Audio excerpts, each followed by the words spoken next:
പെൺകുട്ടികളെ വിവാഹം ചെയ്തു കൊടുക്കുക എന്ന ലക്ഷ്യബോധത്തോടും അതേപോലെ പാവപ്പെട്ട രോഗികളായ സഹോദരി സഹോദരന്മാരെ സഹായിക്കുക എന്ന ലക്ഷ്യത്തോടും നിർധനരായ വിദ്യാർത്ഥിനികൾക്ക് പഠനോപകരണങ്ങൾ നൽകുക എന്ന സദുദ്ധമത്തോടു കൂടിയും തുടക്കം കുറിച്ച ഒരു സംഘടനയാണ് അൽ അമീൻ. 7 വർഷങ്ങൾക്ക് മുമ്പ് നടത്തിയ പരിപാടിയാണ് അതിനുശേഷം ഇപ്പോഴാണ് നടത്തുന്നത്.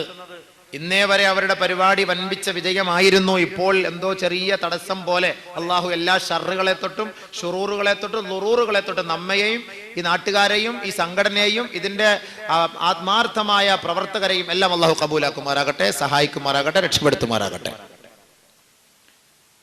ബഹുമാനമുള്ള മുഅ്മിനീങ്ങളെ, അതുകൊണ്ട് ഈ സംഘടന നിങ്ങൾക്ക് നൽകുന്ന ഉപദേശം പല പണ്ഡിതന്മാരെയും ഉൾക്കൊള്ളിച്ചുകൊണ്ട് ദീനിന്റെ വശങ്ങളാണ് നിങ്ങളുടെ മുന്നിൽ ചർച്ച ചെയ്യപ്പെടുന്നത്. അതല്ലാതെ ഇവിടെ ഒരു സംഘടന രൂപീകരിച്ച് ഐക്യത്തോടും സാഹോദര്യത്തോടും താമസിക്കുന്ന മുസ്ലിം സമുദായത്തെ ഭിന്നിപ്പിച്ച് രണ്ടാലൊരു മദ്ഹബ് ഉണ്ടാക്കി അവർക്കിടയിൽ ഒരു ശുദ്രത വളർത്തിയിട്ട് പോകലല്ല ഈ ഒരു സംഘടനയുടെ ലക്ഷ്യം. ഈ വിനീതൻ കരുനാഗപ്പള്ളി പള്ളിയിൽ ജോലി ചെയ്യുമ്പോഴും ഇതേ സദസ്സിൽ, പക്ഷേ ഇത് തെക്കോട്ട് അത് വടക്കോട്ടായിരുന്നു, ഒരു പ്രഭാഷണത്തിന് ഇവിടെ വന്നിട്ടുള്ളതാണ്. അത് ഈ സംഘടനയാണോ എന്നറിയില്ല, ഏതോ ഒരു സംഘടന അങ്ങനെ ഇവിടെ ഒരു പ്രഭാഷണം നടത്തിയതാണ്. ഇപ്പം വർഷങ്ങൾ കുറേ ആയി, അപ്പോഴേക്കും ആളുകൾക്കൊക്കെ ഓരോ ചിന്തകളൊക്കെ കുഴപ്പത്തിലായി. അങ്ങനെയൊക്കെ എന്തോ ഒക്കെ അങ്ങോട്ടും ഇങ്ങോട്ടും ഒക്കെ ഒരു ചായലും ഒക്കെ ഉണ്ടായി. ഖൈർ, അള്ളാഹു നല്ല ചിന്താ മണ്ഡലത്തിലേക്ക് നമ്മളെ കൊണ്ടെത്തിക്കട്ടെ. ഉറക്കെ പറഞ്ഞില്ലെങ്കിലും പതുക്കെങ്കിലും ആമ്യം പറയണം കേട്ടോ.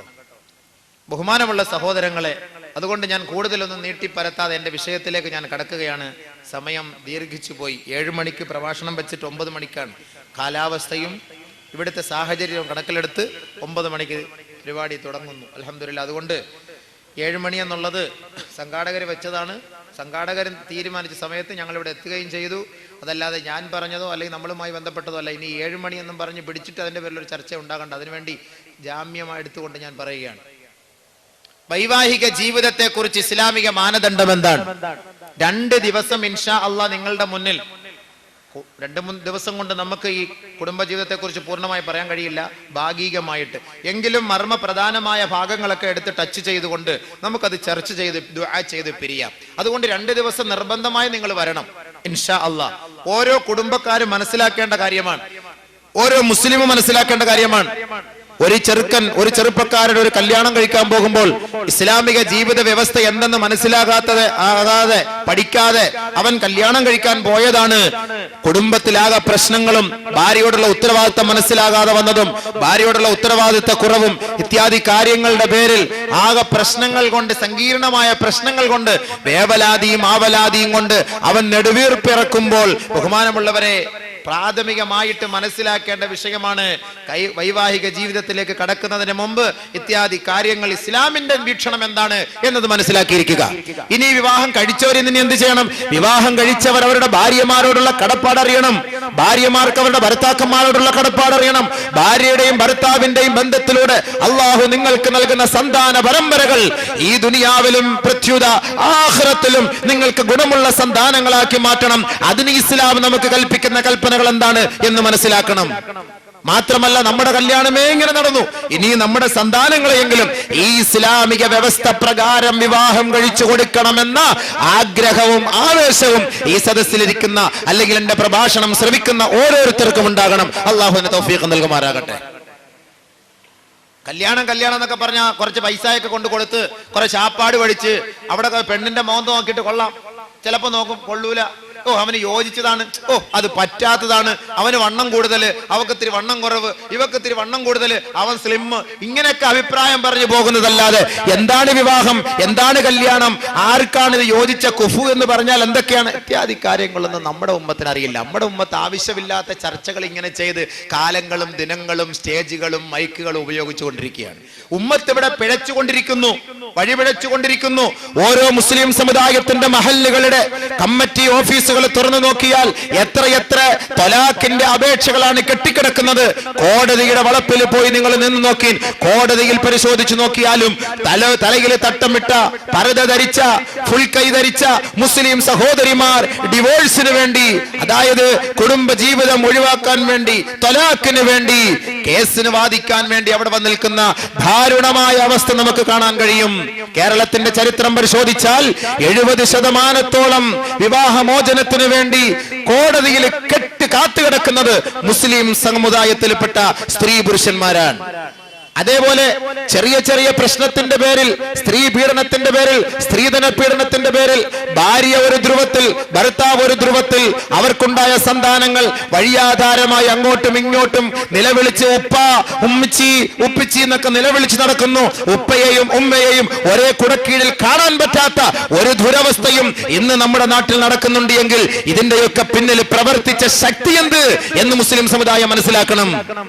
കല്യാണം എന്നൊക്കെ പറഞ്ഞിട്ട് കുറെ ബിരിയാണി അടിച്ചിട്ട് ചെറുക്കന്റെയും പെണ്ണിന്റെയും കൈക്ക് പിടിച്ച് ആശംസിച്ച് ഇറങ്ങി വരല്ലതല്ല കല്യാണത്തിന് മുമ്പേ, പെണ്ണ് കാണുന്നതിന് മുമ്പേ, ആലോചിക്കുന്നതിന് മുമ്പേ, ഒരു പെണ്ണിനെ കെട്ടാൻ തീരുമാനം എടുക്കുന്നതിന് മുമ്പേ നീ മുതിർന്ന വ്യക്തികളുമായി, ഇതുമായി ബന്ധപ്പെട്ട പരിചയ സമ്പന്നരുമായി, ആലിമീങ്ങളുമായി, മുത്തഖീങ്ങളുമായി, സ്വാലിഹീങ്ങളുമായി നിനക്കൊരു മുഷാവറ, ഒരു ആലോചന നിനക്ക് അത്യന്താപേക്ഷിതമാണ്.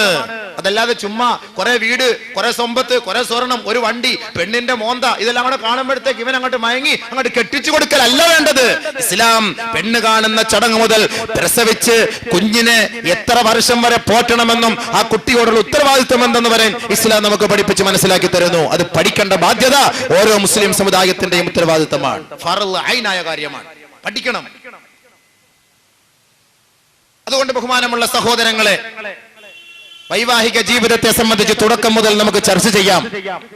നബി സല്ലല്ലാഹു അലൈഹി വസല്ലമ തങ്ങൾ പറയുന്നു, വിവാഹം കഴിക്കാൻ കപ്പാസിറ്റിയും പ്രാപ്തിയും ആരോഗ്യവും കഴിവുമുള്ളവൻ അവൻ വിവാഹം കഴിക്കുക തന്നെ വേണം. അതാണ് ആദ്യമായിട്ട് ഇസ്ലാം പഠിപ്പിക്കുന്നത്. കല്യാണം കഴിക്കാതെ ഇങ്ങനെ മുതുമുത്തച്ഛൻ ആവുന്നത് വരെ ഇങ്ങനെ അങ്ങോട്ട് നടക്കും, കല്യാണം കഴിക്കൂല. എന്തേ കല്യാണം കഴിക്കാത്തതെന്ന് ചോദിച്ചാൽ സമയമില്ല, ജോലി കിട്ടട്ടെ. 35 വയസ്സായവരാണ് ചോദിക്കുന്നത്, വിവാഹം കഴിക്കാത്ത എന്ത്? സമയമായിട്ടില്ല.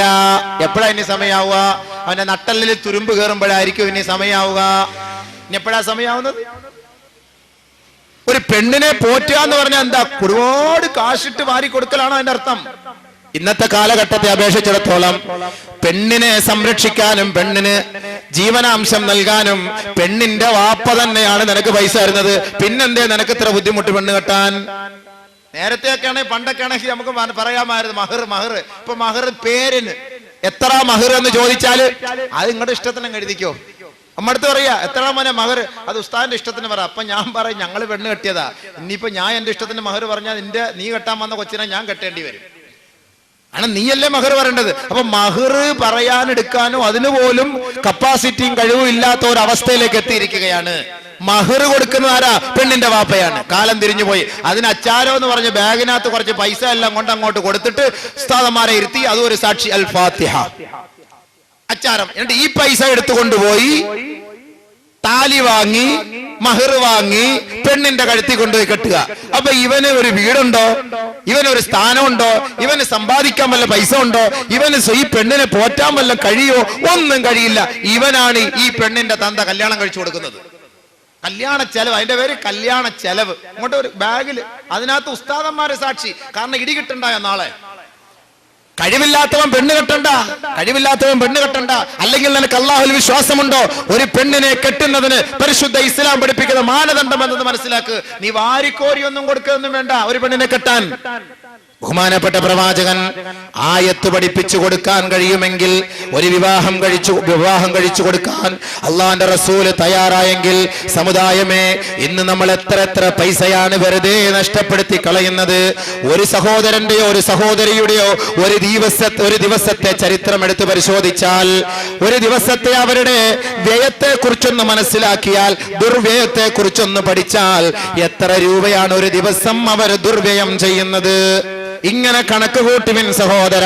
10ാം ക്ലാസ്സിൽ പഠിക്കുന്ന ചെറുപ്പക്കാരന്റെ പോക്കറ്റിൽ 2 മൊബൈലോ അതല്ലെങ്കിൽ ഡുവൽ സിം ഉള്ള മൊബൈലും ഉണ്ടെങ്കിൽ, 2 മൊബൈലും ഉണ്ടെങ്കിൽ മാസങ്ങളോളം 100 കണക്കിന് രൂപ അവൻ മൊബൈൽ റീചാർജിന് വേണ്ടി വേണം.